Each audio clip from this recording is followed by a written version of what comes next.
नमस्कार, आप देख रहे हैं के न्यूज नेशनल और मैं हूं आपके साथ में शोभित पाठक। तो रुक करते हैं महत्वपूर्ण सुर्खियों पर। प्रधानमंत्री नरेंद्र मोदी 2 दिवसीय टोक्यो दौरे पर पहुंचे। 24 मई को पीएम मोदी टोक्यो में क्वाड नेताओं की साथ शिखर बैठक में शरीक हो गए।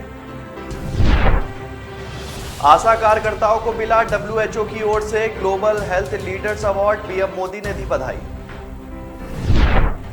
बजट सत्र आज से, योगी बोले हर मुद्दे पर चर्चा को तैयार हैं हम। महंगाई और बेरोजगारी पर घेरेगा योगी सरकार को विपक्ष। एंथनी अल्बनीज ने ली ऑस्ट्रेलिया के नए प्रधानमंत्री की शपथ। क्वाड सम्मेलन में लेंगे भाग। और चंडीगढ़ में केजरीवाल का ऐलान, दिल्ली की तरह पंजाब में भी स्वास्थ्य, शिक्षा और बिजली को बनाएंगे मॉडल।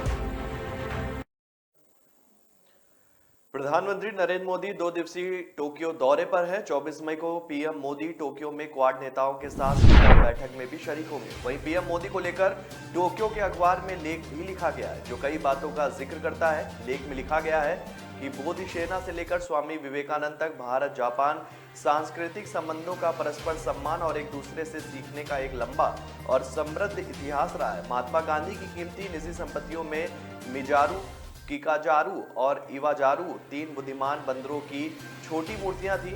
जस्टिन राधा विनोद पाल जापान में एक जाना पहचाना नाम है और गुरुदेव टैगोर की जापान के लिए प्रशंसा और ओकाकुरा तेंशिन के साथ बातचीत दोनों पक्षों के कलाकारों और बुद्धिजीवियों के बीच शुरुआती संबंध बनाने में सहायक थी।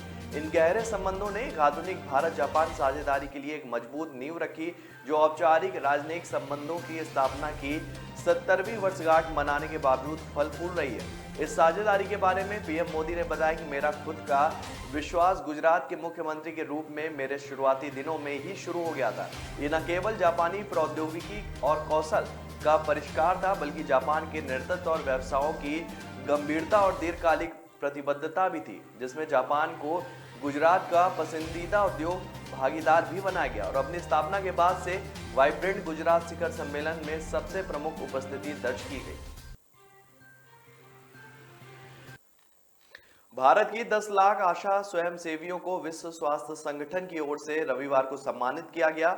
उन्हें डब्ल्यूएचओ महानिदेशालय के ग्लोबल हेल्थ लीडर्स अवार्ड से नवाजा गया। इस मौके पर प्रधानमंत्री नरेंद्र मोदी ने आशा कार्यकर्ताओं को बधाई दी। उन्होंने अपने ट्विटर हैंडल पर लिखा कि मुझे इस बात की खुशी है कि आशा कार्यकर्ताओं की पूरी टीम को डब्ल्यूएचओ महानिदेशक के ग्लोबल हेल्थ लीडर्स अवार्ड से सम्मानित किया गया। सभी आशा कार्यकर्ताओं को बधाई। वे एक स्वस्थ भारत सुनिश्चित करने में सबसे आगे। उनका समर्पण और दृढ़ संकल्प सराहनीय है। डब्ल्यूएचओ के महानिदेशक डॉक्टर टेड्रोस अग्नोयम ने रविवार को वैश्विक स्वास्थ्य बढ़ाने, नेतृत्व का प्रदर्शन करने और क्षेत्रीय स्वास्थ्य के मुद्दों पर प्रतिबद्धता को लेकर उल्लेखनीय योगदानों को पहचान देने के लिए 6 अवार्ड का ऐलान किया। यह समारोह 75वीं विश्व स्वास्थ्य सभा के उद्घाटन सत्र का हिस्सा था। डॉक्टर टेड्रोस ने कहा कि आशा स्वयंसेवियों ने मातृत्व सेवा और बच्चों के लिए टीकाकरण के क्षेत्र में भी अहम काम किया। इसके अलावा उन्होंने भारत में सामुदायिक हेल्थ केयर को बेहतर करने में, तनाव और टीबी के लिए इलाज और पोषण के साथ साफ सफाई व स्वस्थ जीवन को लेकर भी उल्लेखनीय योगदान दिया। उन्होंने कहा कि ऐसे समय में जब दुनिया असमानता, विवाद, खाद्य सुरक्षा, जलवायु संकट और एक वैश्विक महामारी का सामना कर रही है, यह अवार्ड उन लोगों के कार्यों को पहचान देता है जिन्होंने दुनिया भर में स्वास्थ्य की सुरक्षा और इसे बढ़ावा देने में उल्लेखनीय योगदान दिए।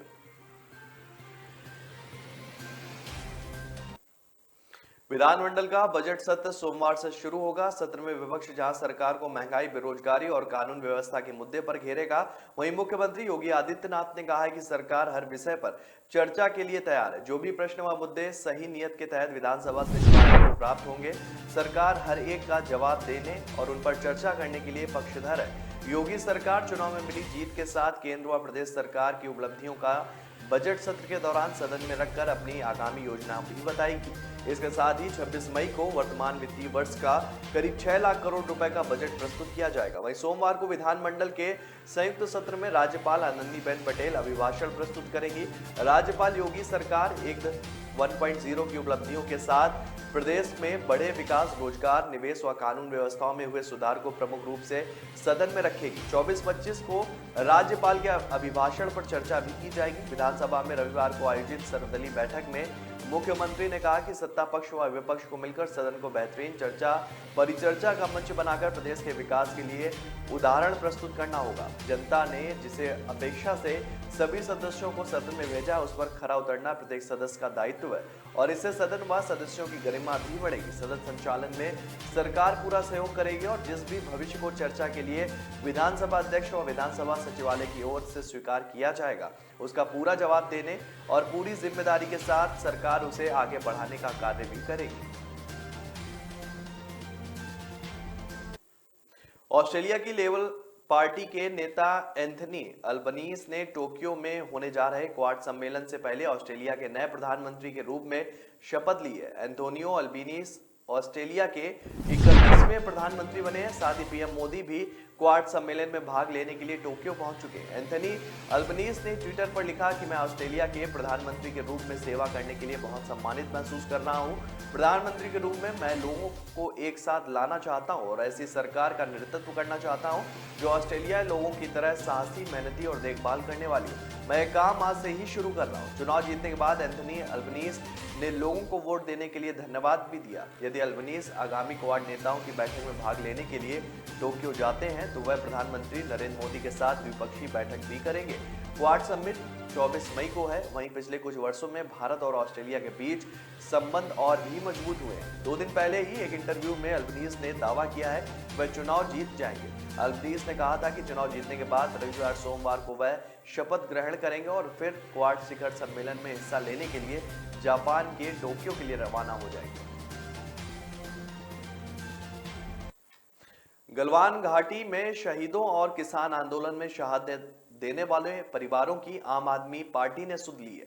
चंडीगढ़ के टैगोर थिएटर में श्रद्धांजलि देते हुए दिल्ली के मुख्यमंत्री अरविंद केजरीवाल, पंजाब के मुख्यमंत्री भगवंत मान और तेलंगाना के मुख्यमंत्री चंद्रशेखर राव ने परिवार के सदस्यों को सम्मान राशि का चेक सौंपा। गलवान घाटी के शहीदों के परिवारों को 10-10 लाख रुपए और किसान आंदोलन में शहादत देने वालों के परिवारों को 3-3 लाख रुपए की सहायता राशि सौंपी गई है और इस अवसर पर किसान नेता राकेश टिकैत, तेलंगाना के मंत्री प्रशांत रेड्डी और सांसद नामा नागेश्वर राय, सांसद वेंकटेश नेथा और तेलंगाना के मुख्य सचिव सुमेश कुमार, पंजाब के मुख्य सचिव अनिरुद्ध तिवारी और शहादत देने वाले लोगों के परिजनों समेत अन्य लोग वहां मौजूद रहे। इस मौके पर दिल्ली के मुख्यमंत्री अरविंद केजरीवाल ने कहा कि जिस तरह हमने दिल्ली में शिक्षा, स्वास्थ्य और बिजली को मॉडल बनाया है, ठीक ऐसे ही पंजाब में किसानों के साथ मिलकर किसानी को एक मॉडल के रूप में देश में ही नहीं पूरी दुनिया के सामने प्रस्तुत करेंगे। मुझे पूरा यकीन है कि आम आदमी पार्टी पंजाब में ऐसा मॉडल तैयार करेगी कि किसान का बेटा जो बड़ा होकर कहेगा कि मुझे भी किसान बनना है। यह भी कहा कि जब तक किसानों की आय नहीं बढ़ेगी तब तक देश में किसान हमेशा दुखी व कर्ज में रहेगा और आत्महत्या करता रहेगा। तेलंगाना के मुख्यमंत्री चंद्रशेखर राव ने इस मौके पर कहा कि केंद्र सरकार को किसान कानून वापस लेने तक आपने अपनी लड़ाई जारी रखी। सिर झुकाकर आप सभी को प्रणाम करता हूं। शहीद हुए लोगों को हम वापस तो नहीं ला सकते, लेकिन हम हमदर्दी जरूर जता सकते हैं। आपके साथ पूरा देश खड़ा हुआ है। तो ब्रेक पर जाने से पहले रुक करते हैं महत्वपूर्ण सुर्खियों पर। प्रधानमंत्री नरेंद्र मोदी 2 दिवसीय टोक्यो दौरे पर पहुंचे। 24 मई को पीएम मोदी टोक्यो में क्वाड नेताओं के साथ शिखर बैठक में शरीक हो गए। आशा कार्यकर्ताओं को मिला WHO की ओर से global health leaders award, PM Modi ने दी बधाई। बजट सत्र आज से, योगी बोले हर मुद्दे पर चर्चा को तैयार हैं हम। महंगाई और बेरोजगारी पर घेरेगा योगी सरकार को विपक्ष। एंथनी अल्बनीज ने ली ऑस्ट्रेलिया के नए प्रधानमंत्री की शपथ, क्वाड सम्मेलन में लेंगे भाग। और चंडीगढ़ में केजरीवाल का ऐलान, दिल्ली की तरह पंजाब में भी स्वास्थ्य, शिक्षा और बिजली को आप बनाएंगे मॉडल। लोग मुझे कभी बहुत अच्छा समझते हैं, कभी बहुत बुरा। भगवान जैसे है हमारे लिए। एनी टेस्ट जरूरी है क्या?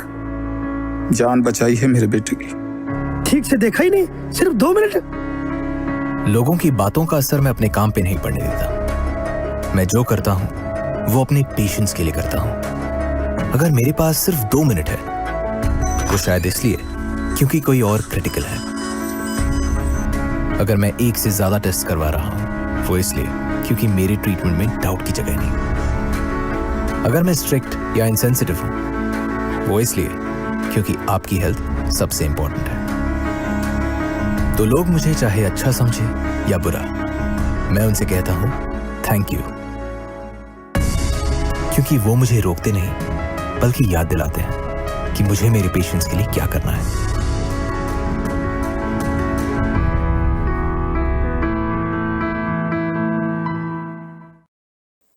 ब्रेक के बाद फिर स्वागत है आपका। रुक करते हैं आगे की खबरों पर। अपात्रों से राशन कार्ड रिकवरी कराने के खबर के बाद यूपी सरकार को स्पष्टीकरण जारी करना पड़ा। प्रदेश सरकार ने साफ किया है कि उसने ऐसा कोई भी आदेश जारी नहीं किया।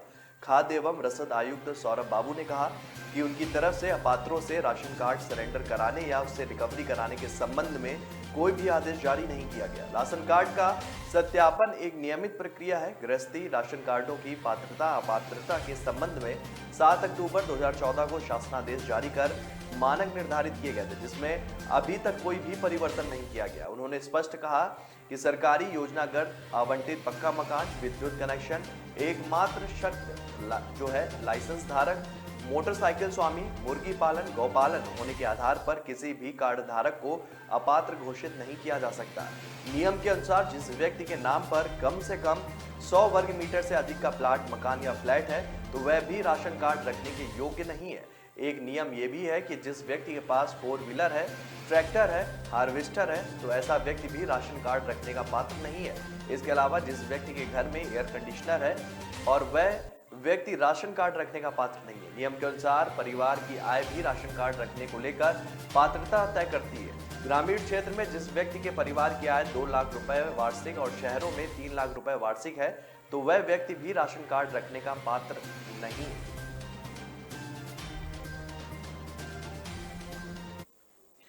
प्रधानमंत्री नरेंद्र मोदी के लिए पहली बार टका बेंच नहीं बल्कि शिमला के रिज मैदान में मंच सजेगा। इससे पीएम रिज पर इकट्ठा हो रहे लोगों के ज्यादा नजदीक होंगे। इससे पहले अन्य प्रधानमंत्रियों की तरह मोदी भी टका बेंच से ही रिज पर जनता को संबोधित करते रहे। 31 मई को अपने नेतृत्व में केंद्र सरकार का 8 साल का जश्न मनाने प्रधानमंत्री नरेंद्र मोदी शिमला आ रहे हैं। वह प्रदेश विधानसभा चुनाव की हुंकार भी भरेंगे। जयराम सरकार रैली को ऐतिहासिक जो है बनाने में जुट गई है। 4-5 महीने के बाद हिमाचल में विधानसभा चुनाव प्रस्तावित है। भाजपा उत्तर प्रदेश और उत्तराखंड की तरह मिशन रिपीट चाह रही है। प्रदेश में इस बड़े कार्यक्रम को आयोजित करने के पीछे भाजपा की चुनावी रणनीति भी है। मोदी सरकार के 8 साल का कार्यकाल पूरा होने पर देश में जिला स्तर पर आयोजन हो रहे हैं। देश भर में जिला मुख्यालयों पर बड़ी संख्या में लोग जुटेंगे। इन लोगों को शिमला के रिज मैदान से संबोधित किया जाएगा। केंद्र सरकार अपनी 8 साल की उपलब्धियां भी गिनाएगी। भाजपा कार्यकर्ता संगठनात्मक जिला शिमला में घर घर तक लोगों के जाएंगे और हर जो व्यक्ति को बुलाने का प्रयास करेंगे। संगठनात्मक जिला शिमला के तहत पूरा शिमला शहर और शिमला ग्रामीण विधानसभा हल्के में आते हैं। इस जिले में 15,000 लोगों को जुटाया जाएगा। बाकी लोग शिमला, सोलन, किन्नौर और अन्य जिलों के लक्षित क्षेत्रों से आएंगे। भाजपा समर्थित घरों पर झंडे और स्टिकर भी लगाए जाएंगे।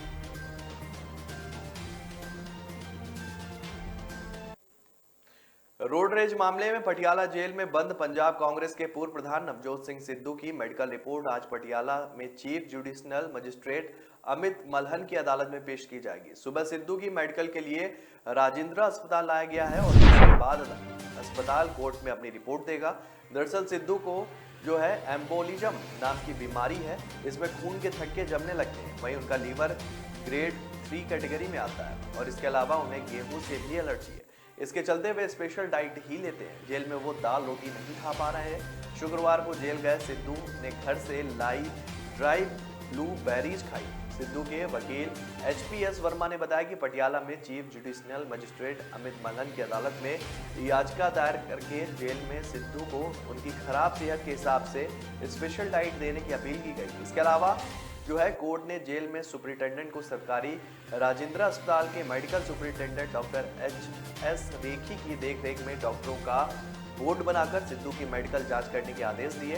राजेंद्र अस्पताल के मेडिकल सुपरिटेंडेंट डॉक्टर रेखी ने बताया कि ऑफिस बंद होने के चलते शनिवार को कोर्ट के ऑर्डर मिल नहीं सके, लेकिन सोमवार को सिद्धू का मेडिकल कराने के बाद कोर्ट के सामने रिपोर्ट पेश कर दी जाएगी। वहीं नवजोत सिद्धू को जेल में विशेष सुरक्षा देने के संबंध में जल्द ही अदालत में याचिका दायर की जाएगी। सिद्धू के वकील एचपीएस वर्मा ने कहा कि फोन पर उनकी सिद्धू के परिवार के सदस्यों से बात हुई है और वह जेल के अंदर सिद्धू की सेहत व सुरक्षा को लेकर काफी चिंतित हैं।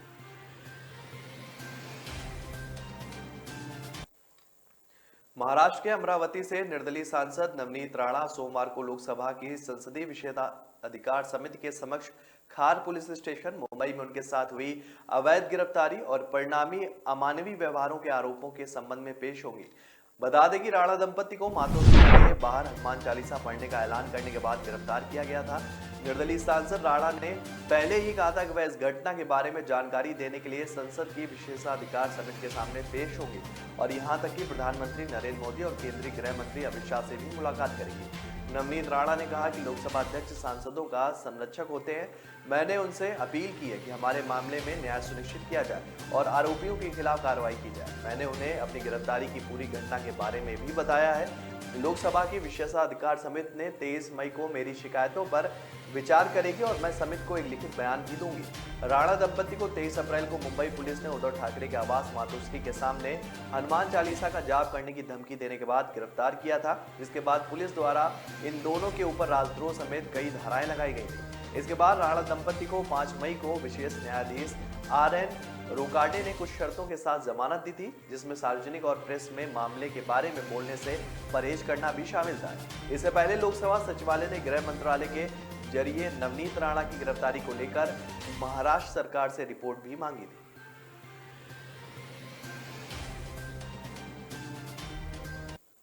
दिल्ली एनसीआर में सोमवार तड़के करीब 5 बजे से चल रही तेज आंधी और बारिश के कारण जनजीवन अस्त व्यस्त हो गया।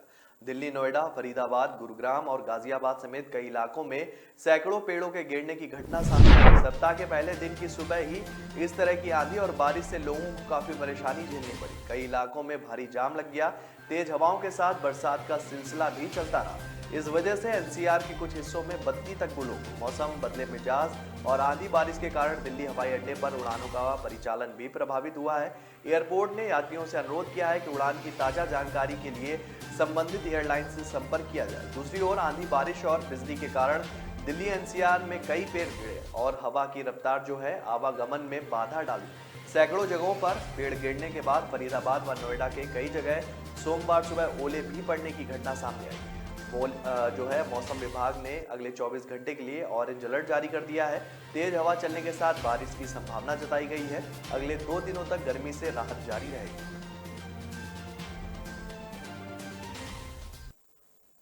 तो ब्रेक पर जाने से पहले रुक करते हैं महत्वपूर्ण सुर्खियों पर। प्रधानमंत्री नरेंद्र मोदी 2 दिवसीय टोक्यो दौरे पर पहुंचे। 24 मई को पीएम मोदी टोक्यो में क्वाड नेताओं की साथ जो है शिखर बैठक में शरीक हो गए। आशा कार्यकर्ताओं को मिला WHO की ओर से global health leaders award. PM Modi ने दी बधाई। बजट सत्र आज से, योगी बोले हर मुद्दे पर चर्चा को तैयार हैं हम। महंगाई और बेरोजगारी पर घेरेगा योगी सरकार को विपक्ष। एंथनी अल्बनीज ने ली ऑस्ट्रेलिया के नए प्रधानमंत्री की शपथ। क्वाड सम्मेलन में लेंगे भाग। और चंडीगढ़ में केजरीवाल का ऐलान, दिल्ली की तरह पंजाब में भी स्वास्थ्य, शिक्षा और बिजली को बनाएंगे मॉडल। की असली पहचान तभी होती है जब उसकी बुनियाद मजबूत हो, क्योंकि जिन्हें खुद पर भरोसा हो उनकी ताकत कभी कम नहीं होती है। इसलिए भरोसा करिए सिर्फ विकी पावर प्लस TMT बात पर। अब घर बनेगा स्ट्रॉन्ग, चलेगा लाइफ लॉन्ग। ब्रेक के बाद फिर स्वागत है आपका। रुक करते हैं आगे की खबरों पर। बिहार के पूर्णिया जिले में सोमवार को बड़ा हादसा हो गया, जहां 16 मजदूरों को जम्मू कश्मीर ले जा रहा ट्रक जो है उनको ले जा रहे थे और वो पलट गया और इस हादसे में 8 लोगों की दर्दनाक मौत हो गई, वहीं अन्य घायल हो गए। जानकारी के मुताबिक घायलों में 2 कथित की स्थिति बेहद गंभीर बनी हुई है। बताया जा रहा है कि ट्रक जो है वो सिलीगुड़ी से जम्मू कश्मीर जा रहा था। पूर्णिया के जलालगढ़ में यह अनियंत्रित हो गया। घटना के बाद जो है मौके पर पहुंची पुलिस ने राहत कार्य शुरू कर दिया। पुलिस अधिकारियों ने बताया है कि घटनास्थल से शवों को निकालकर पोस्टमार्टम के लिए भी भेज दिया गया है। वहीं घायलों का उपचार किया जा रहा है।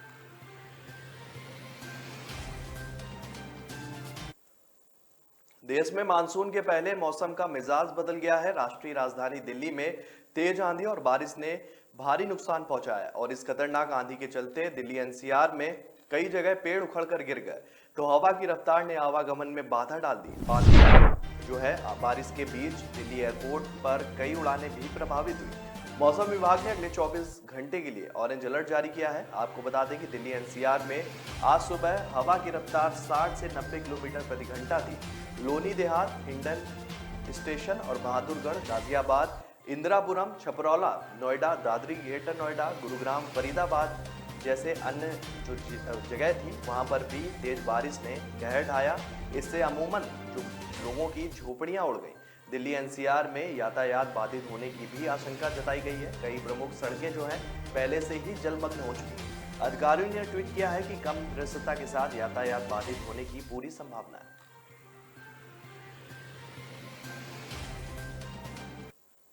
अक्सर देखा जाता है कि जाति विचारधारा को दूर करने के लिए नेता दलित के घर भोजन करते हैं, लेकिन कांग्रेस के चामराजपेट विधायक जमीर ए खान ने एक कदम आगे बढ़ाकर जातिगत भेदभाव के खिलाफ संदेश दिया है। विधायक का वीडियो सोशल मीडिया पर वायरल हो रहा है। वीडियो में देखा जा सकता है कि एक सभा चल रही है और वहां काफी सारे लोग मौजूद हैं।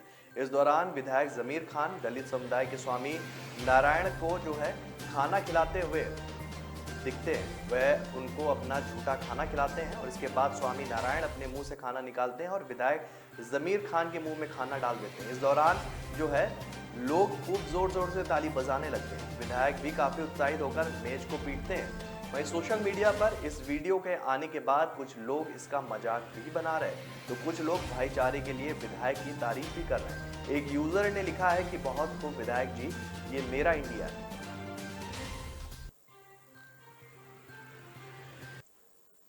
देश में कोरोना की स्थिति चिंताजनक होती जा रही है। लगातार 5वें दिन 2000 से ज्यादा कोरोना मामले दर्ज किए गए हैं। सोमवार को केंद्रीय स्वास्थ्य मंत्रालय की ओर से जारी आंकड़ों के मुताबिक पिछले 24 घंटे में कोरोना के 2022 नए मामले सामने आए और इस दौरान 299 लोग ठीक होकर घर लौट गए और 46 लोगों ने दम तोड़ दिया। अगर आंकड़ों की बात की जाए तो रविवार को 2226 मामले आए थे सामने और 65 मरीजों की इस दौरान मौत हुई थी और इससे पहले शनिवार को 2323 केस मिले थे जिस दौरान 25 लोगों की मौत हुई थी। स्वास्थ्य मंत्रालय के मुताबिक देश में कोरोना संक्रमण दर 0.69% पर पहुंच गई है। अब कुल सक्रिय मामले जो हैं वो 14,832 हो गए जो एक दिन पहले यानी कि 14,955 थे। वहीं देश में कोरोना से होने वाली कुल मौतों का आंकड़ा बढ़कर जो है 5,24,459 पहुंच गया है। ठीक होने वाले मरीजों की संख्या भी जो है 4,25,99,102 हो गई। मंत्रालय ने बताया कि देश में कुल संक्रमण 0.3% सक्रिय मामले हैं जबकि रिकवरी रेट जो है वो 98.75% पर बना हुआ है। उपराज्यपाल मनोज सिन्हा ने कहा है कि सेवाओं के कुशल वितरण के लिए प्रशासन और स्वैच्छिक नागरिकों के समूह के बीच इंटरफेस को मजबूत करने की जरूरत है। पर्यावरण, महिला सशक्तिकरण, आदिवासी कल्याण, वृद्धों और विशेष रूप से दिव्यांगों की देखभाल जैसे सामाजिक क्षेत्र की प्राथमिकताओं पर ध्यान केंद्रित करने की जरूरत है। नई दिल्ली में जो है सामाजिक परिवर्तन में योगदान करने वालों को सम्मानित करने के लिए चेतना पुरस्कार वितरण समारोह उन्होंने कहा कि निस्वार्थ सेवा हमारे भविष्य की कुंजी है। राष्ट्र निर्माण के लिए यह सुनिश्चित करने की आवश्यकता है कि विकास का लाभ जो है समाज के सभी वर्गों विशेष रूप से सबसे गरीब लोगों के बीच समान रूप से वितरित किए जाएंगे। स्वैच्छिक संगठनों और प्रशासनिक तंत्र के साथ मिलकर काम करने वाले व्यक्तियों में जो है लोगों के जीवन में क्रांतिकारी बदलाव लाने, व्यवस्थाओं में अंतर को पाटने व समाज और राष्ट्र के प्रगति में योगदान देने की क्षमता है। इस अवसर पर उपराज्यपाल ने समाज को अपनी निरंतर निस्वार्थ सेवाएं प्रदान करने के लिए लगभग 32 परिवर्तनकर्ताओं को पुरस्कार प्रदान किए। उन्होंने कहा कि रचनात्मक समाज कार्य के प्रति समर्पित ये सभी स्त्री पुरुष जो हैं वो राष्ट्रीय विकास के असली नायक हैं। वे हमारे सामाजिक क्षेत्र की रीढ़ है। वास्तव में दूसरों को विशेष रूप से युवा पीढ़ी को समाज की निस्वार्थ सेवा में भाग लेने के लिए प्रेरित कर रहे हैं। चेतना हीरोज जो है गुडनेस नाम की टेबल बुक का भी विमोचन किया गया। सांसद जो है और भी अन्य लोग इस कार्यक्रम में उपस्थित रहे। तो फिलहाल इस बुलेटिन में मेरे साथ इतना ही। आगे की खबरों के लिए बने रहिए के न्यूज नेशनल के साथ। तब तक के लिए नमस्कार।